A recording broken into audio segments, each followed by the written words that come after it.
Hey guys, it's Jen. Welcome back to my channel and welcome back to another What's for Dinner video. We are continuing on with the pantry and freezer challenge. So I am primarily planning my meals around things that I can find in my pantry and freezer while picking up minimal ingredients at the grocery store. If you missed my last What's for Dinner video on this theme, I will link it down below. Let me show you what I'm making tonight. So full disclosure, this is actually for a work potluck tomorrow, but I'm making beef chili in the Instant Pot, and then any leftovers we will obviously have for the rest of the week. I have here in my Instant Pot 3 pounds of ground beef. My husband and I always get a quarter or a half a beef or a cow each year, and we always have beef on hand, so I have 3 pounds of that. About 1.5 onions. I just cleaned out my produce drawer of all the onions that I had in there. 1 green pepper, a little bit of a red pepper that I had left, 1 jalapeno, and about 4 cloves of garlic. So this is probably almost done. I just have it in my Instant Pot on the saute function. I'm kind of undecided whether I'm going to drain this or not. The beef that we get is pretty lean. It's usually about 96% lean. So I think I probably won't drain it because most of it has steamed off by now, but I'm gonna season it. I normally just use chili powder and other spices, but I did get some chili seasoning mix from Walmart just because I was making such a large quantity. So I'm gonna start with one of these and see if that's enough. I have some beans that I had in my pantry. These are chili beans. I have some diced tomatoes, some tomato sauce, so I'm gonna add all that to the meat and see what else I need. Okay, so here is the chili. I did go ahead and use both packets of chili seasoning. I also added a little bit of extra salt and more chili powder.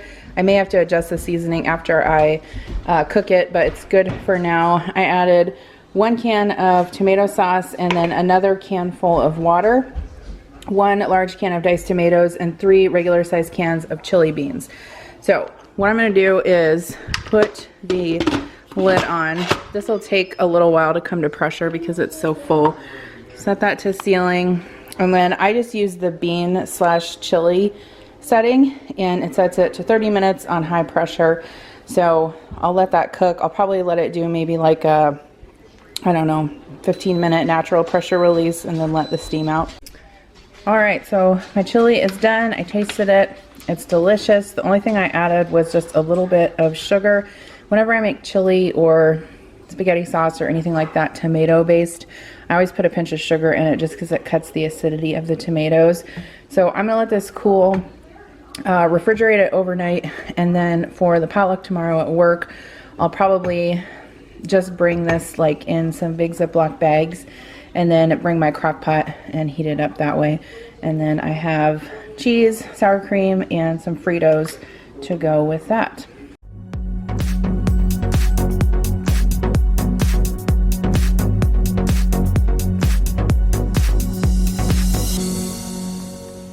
Alright, so tomorrow night for dinner I am making pork chops and a loaded cauliflower bake. So I'm getting a head start on it tonight because Kira has a concert tomorrow night and I won't have a lot of time to prep dinner. So I want to get everything done that I can tonight. So I have a head of cauliflower in this bowl. What's that? Olive leaf. That I steamed in the microwave just for 9 minutes. And then I also cooked up some bacon in the microwave. This is about 6 pieces, well, maybe 8 pieces of bacon that I cooked up. And then in this bowl I have 1 package of cream cheese, half a cup of sour cream, onion powder, garlic powder, and some shredded cheese. I'm gonna mix this up with my hand mixer just because cream cheese is really hard to incorporate. And then this will get mixed in with the bacon and the cauliflower, and I'll go ahead and put it in a baking dish tonight. All I have to do is refrigerate it overnight, and then tomorrow when we're ready to eat, all I have to do is pull it out of the fridge and stick it in the oven.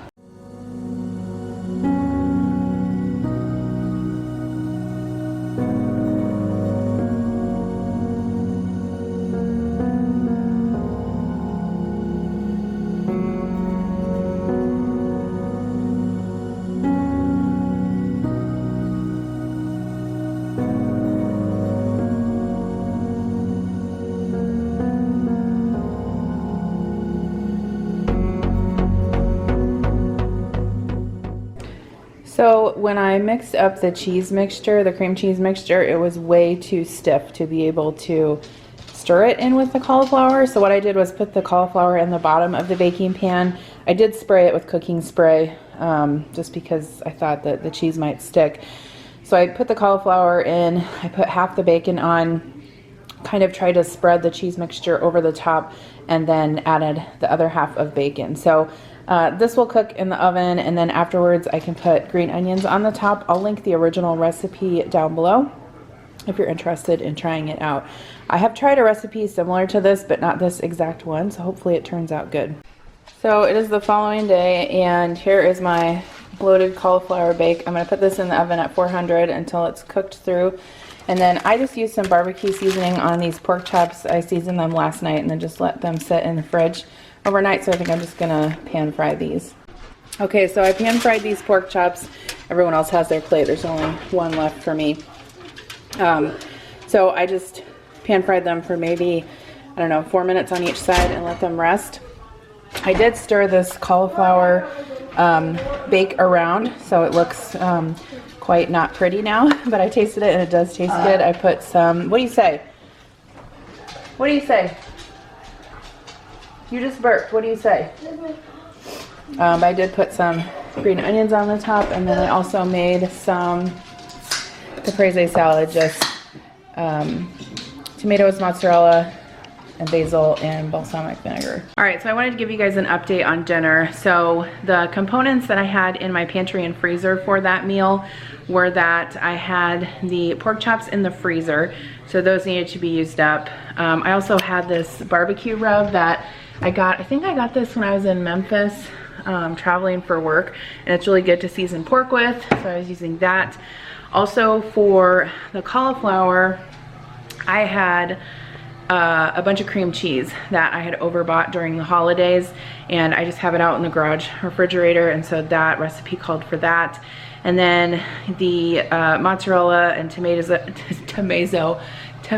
caprese, I also had mozzarella cheese that I needed to use up from Trader Joe's. So verdict on the cauliflower bake, definitely would make again. I've made different versions of that recipe, and this one is probably the best one that I've tried. Some of them are just too like gloppy and rich and greasy, but this one was really good. So again, I'll link the recipe down below. If you guys want to try it out, go ahead and print it out. It's a good low carb recipe and it is delicious.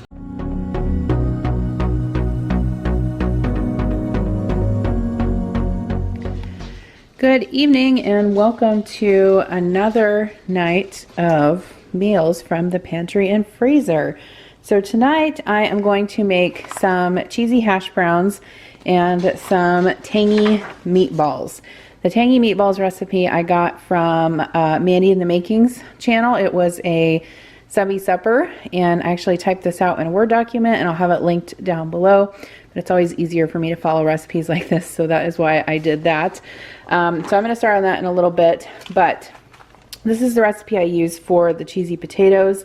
It is basically sour cream, cream of chicken soup, hash browns, cheddar cheese, and butter, and then you can either top it with crushed Ritz crackers or potato chips. I am using the shredded hash browns because that's what I had in my freezer to use up. I've had these sitting out on the counter for a couple hours, and so they're already thawed out. This is just grated cheese that I grated earlier in the week with my food processor. And then the other portion of this, so the tangy meatballs, is because I have a lot of ground beef in my freezer to use. So we're going to put this together. It's 4:15 right now. We're not going to eat probably for another couple hours, but at least I can put this together and put it in the oven shortly. I always feel like this casserole takes more time than you think it's going to, just because I don't like the potatoes to be crunchy. Like, I like them to be cooked, so I want to make sure that I leave enough time to do that.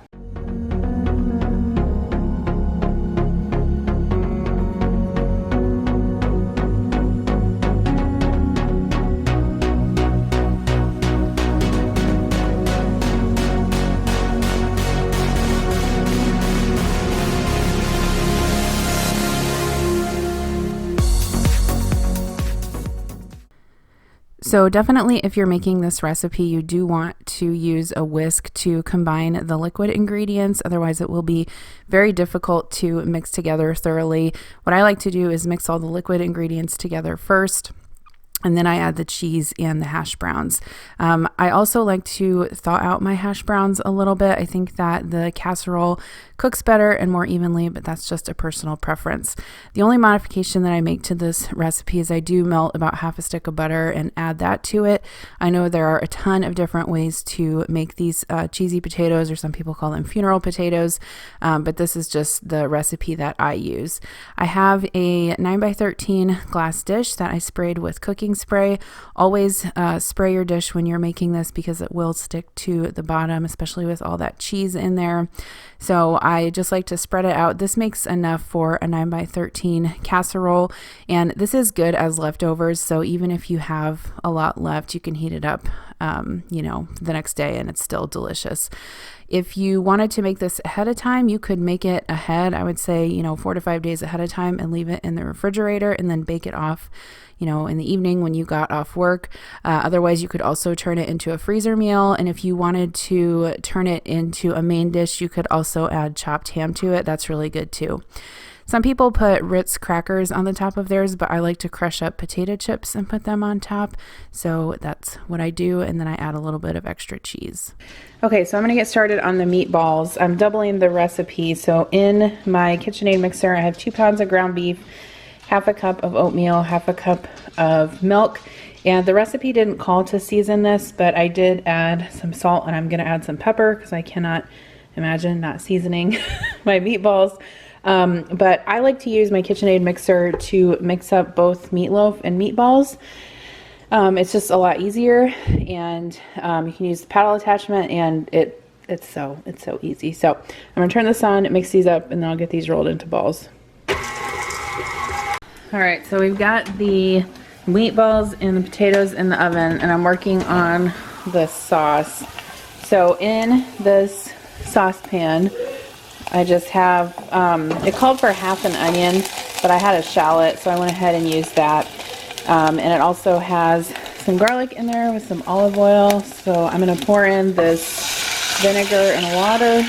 And then I'm also going to add half a cup of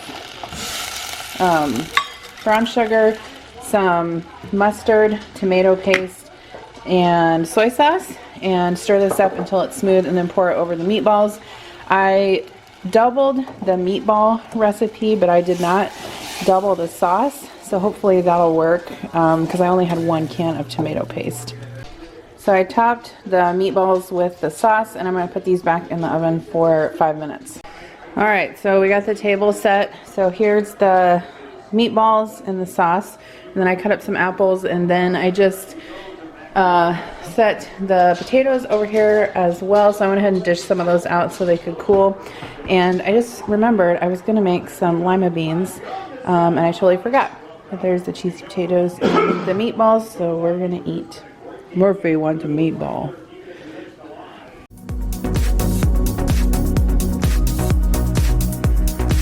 Okay, so on this night I made chicken fajitas, which is pretty self-explanatory, but fajitas are a great way to use up veggies that might be lingering in your crisper drawer, and also I always seem to have some type of chicken in my freezer, so it's a great way to use that up as well. So I am slicing up 1 green pepper and 1 red onion.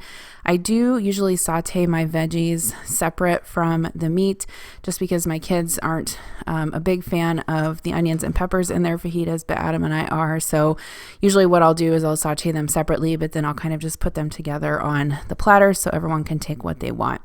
I'm making some of this yellow rice for a side, and I cook this in my Instant Pot just using the rice button. I actually get that yellow rice at the Dollar Tree. It is the cheapest there, even cheaper than I can find it at Walmart.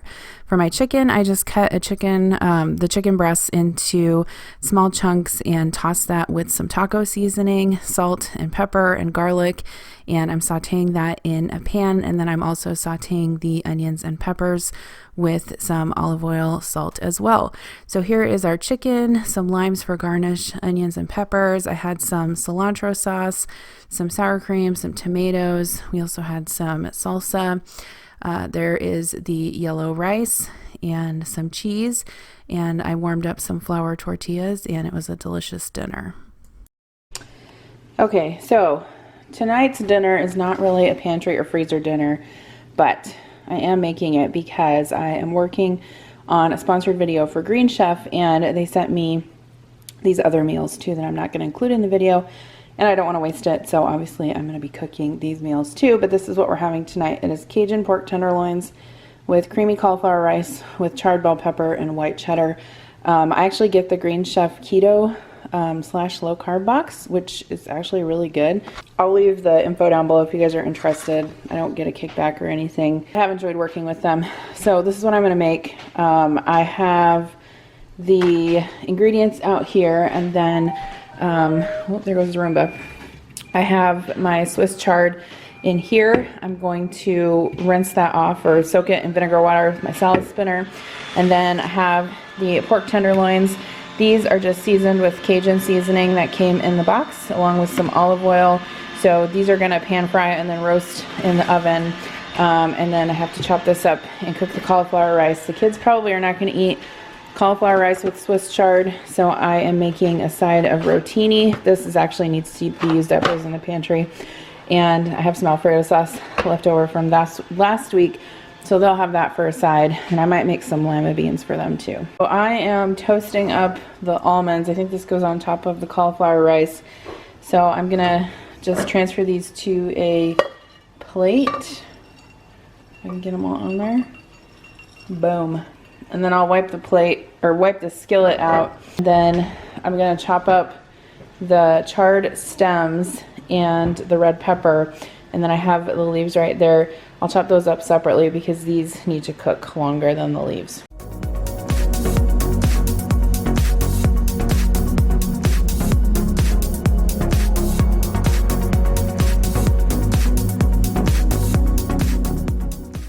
So when you're cooking with Swiss chard, you can use the stems. You just want to make sure that you chop them up small enough so that they will cook along with the leaves and, you know, the onions and peppers and everything that you're sauteing in the skillet. I am also chopping up the red pepper that came with the kit, and this will go into the cauliflower rice. I thought this was a really unique recipe. A lot of times especially like when I make cauliflower rice, I just make it plain or like maybe with butter and Parmesan cheese. But this was kind of a great twist on that, and it had a lot of different veggies in there, so definitely very healthy. And I have used Swiss chard before when I made vegetarian enchiladas. I actually have a recipe for that, and it's really good. It's in a vegan cookbook, funnily enough. But now I am just mixing together in my skillet all of the veggies. So there's onions and peppers and Swiss chard in there, and I'll just saute that around until it is time to add the cauliflower rice, and then I'll add a little bit of water and let that cook until the cauliflower is cooked through.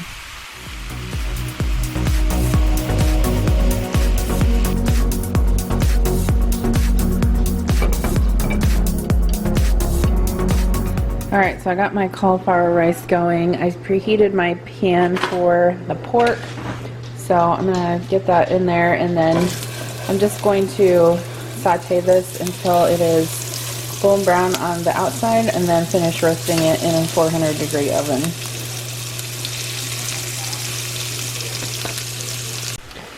Okay, so I put the seasoning in here and the cream cheese, and I'm just stirring in the white cheddar.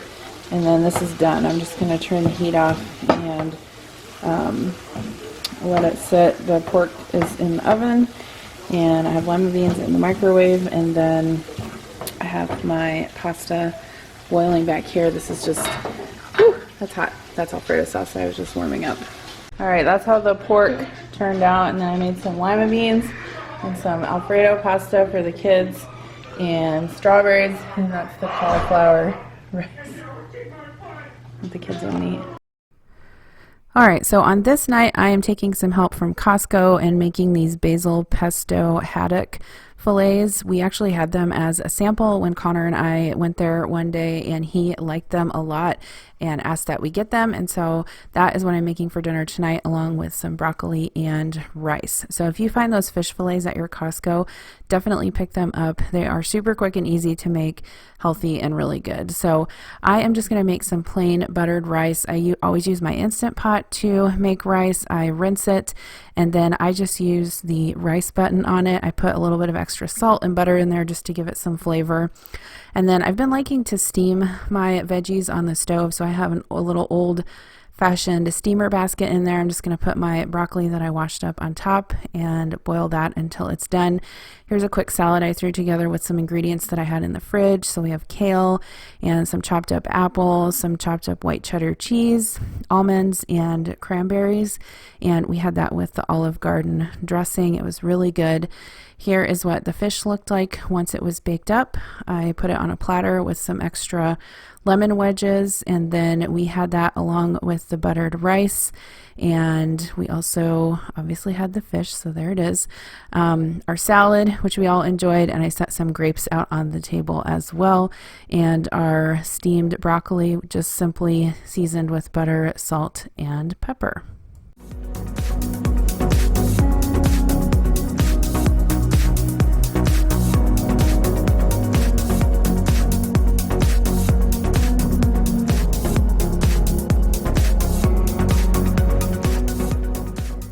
Okay, so next for dinner, I'm making some shrimp Alfredo. So I am going to start out by making some homemade cheese breadsticks. You guys would have seen this in a weekend prep video a few weeks ago, but I'll post the recipe down below. You guys need to stop what you're doing right now and print the recipe and make these. They're so good. Yes, it is a homemade bread dough, so you do have to, make the dough and let it rise. But if you want like an introduction to baking with yeast, this would be a good start because it is super easy. So I have my dough mixed together, and I'm just putting it in a glass bowl that I greased with cooking spray. And then what I'll do is just put a towel on top of that, and I'm going to let it rise in a oven that is turned off, but go ahead and turn the oven light on, and it will help your dough rise a little bit better. So remember, don't turn the oven on, just turn the light on, stick it in there, and then let the dough rise until it's doubled in size. One thing I wanted to mention also while I have the chance is that I have been loving to serve dinner around the table, family style again. Sometimes we go back and forth on doing that. We'll get away from it, when the kids have a lot of activities, especially when they're in swim, and we're taking them to and from different swim practices all night. But when they're not, it's nice for us to all be able to sit around the table and eat family style. You'll notice in this video especially that I'm not really making separate things for my kids to eat. Once in a while, if we have, a side or something that they don't like, I'll make pasta or something for them. But for the most part, they're eating exactly what we are. Something I think that helps with that is obviously kids are more prone to eat fruits and vegetables and try different kinds of things if they see their parents doing it. And so that's what I've always tried to do with my kids is just, even if they say they don't like it, I put it on their plate and we just keep trying over and over and over again. And they really like almost everything. I mean, there's certain things that they won't eat, but they love all kinds of vegetables and fruit. They even eat seafood. They eat shrimp and fish. And so I would encourage you to sit around the table with your family and get your kids to try new things. All right, so here are the cheese sticks before they go into the oven. I can't wait to taste these. I hope they're good. And then I'm going to boil up some fettuccine. I have my new Cuisinart pasta pot, which I'm so excited to have. I've wanted one of these since I obsessively watched the Food Network in college. I just ordered this on Amazon. It was like on a huge sale, and I've always wanted one, so I'll link the one I have down below. And then I'm going to make some Alfredo sauce. So this is another pantry/freezer dinner because I had these Alfredo packets in my pantry. So I'm going to make these up. All you need is butter and milk to mix with it. And then I also had the shrimp in my freezer. These are already cooked shrimp. Normally I would use raw shrimp, but since I want to use these up, I'm just going to throw them in at the very end of the sauce and just heat them through. The kids usually like shrimp, so I think they'll eat them. And then I'm also going to make a salad. Alright, so I salted my water, got my fettuccine in there.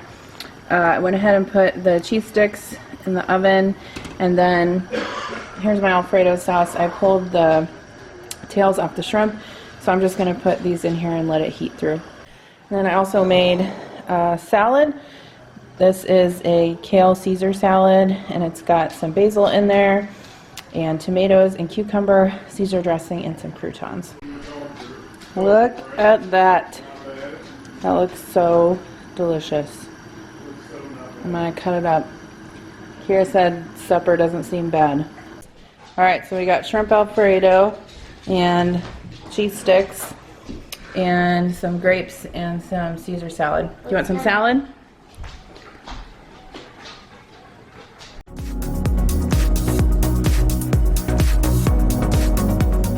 Alright, so welcome back to another day of pantry and freezer meals. Tonight I'm making a freezer meal that I had prepped a few months back.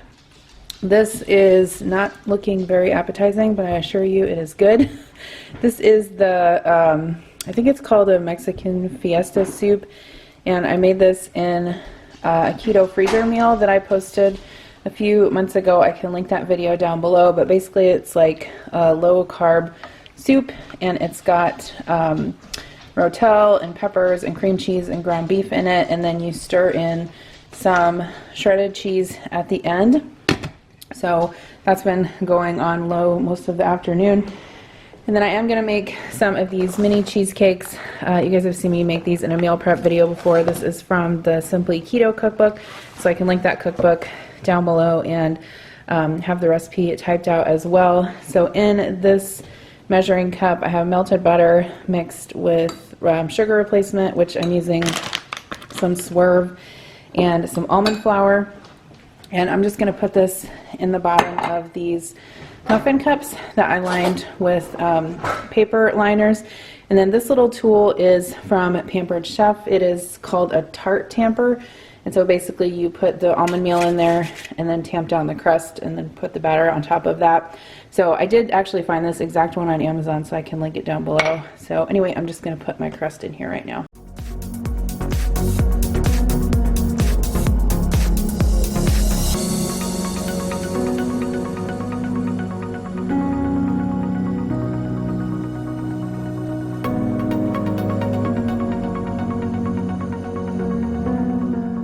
So here is the cheesecake batter. So in this bowl I have cream cheese, egg, powdered Swerve or confectioner Swerve, and lemon juice and vanilla extract and a little bit of lemon extract, or not lemon extract, almond extract.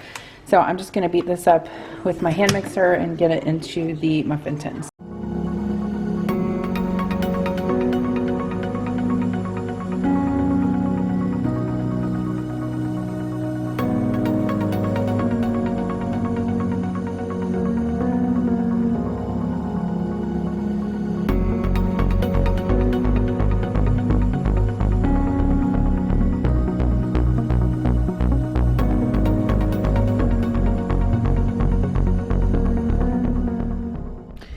I definitely overfilled my little muffin cups because I only got 6 out of this, but that's fine. These are done cooking, so I'm going to stick them in the fridge so they can chill. And for the soup tonight, plus a different recipe this week, I need some shredded cheese. So I just went ahead and bought it in a block this week, and if you have never used your food processor to shred cheese, you're missing out. This is the food processor I have. It's Cuisinart. It is a 14-cup food processor. Adam bought it for me for Christmas like 2 years ago, and it is awesome. I love it. If you get this, you'll never have to buy another food processor the rest of your life. So I have the shredding blade in here, so I'm just going to put 2 of the cheese blocks in the feed tube and then just push down. Oh, and I don't know if I can do this with one hand.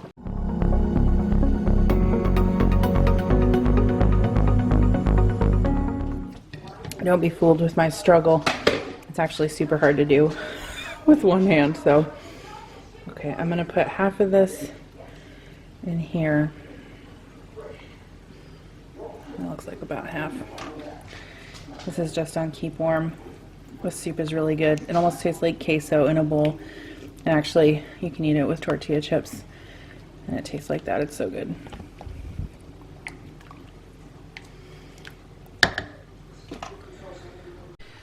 All right, so here's how the soup turned out. I tasted it. It's delicious. You can top it with sour cream or avocado, cilantro. You can put more cheese on it, salsa, tortilla chips if you're into that, whatever you want. But it's delicious. This recipe is from Erica at Time to Shrink. She also has an ebook, so I'll try to link all that stuff down below and her YouTube channel. And then I'm also just making some quick cheese quesadillas. I know that Connor will appreciate that. And then hot. That is it. Alright guys, so thank you so much for watching another What's for Dinner video. I hope you got some inspiration for your own meals, and I will see you in my next video. Bye!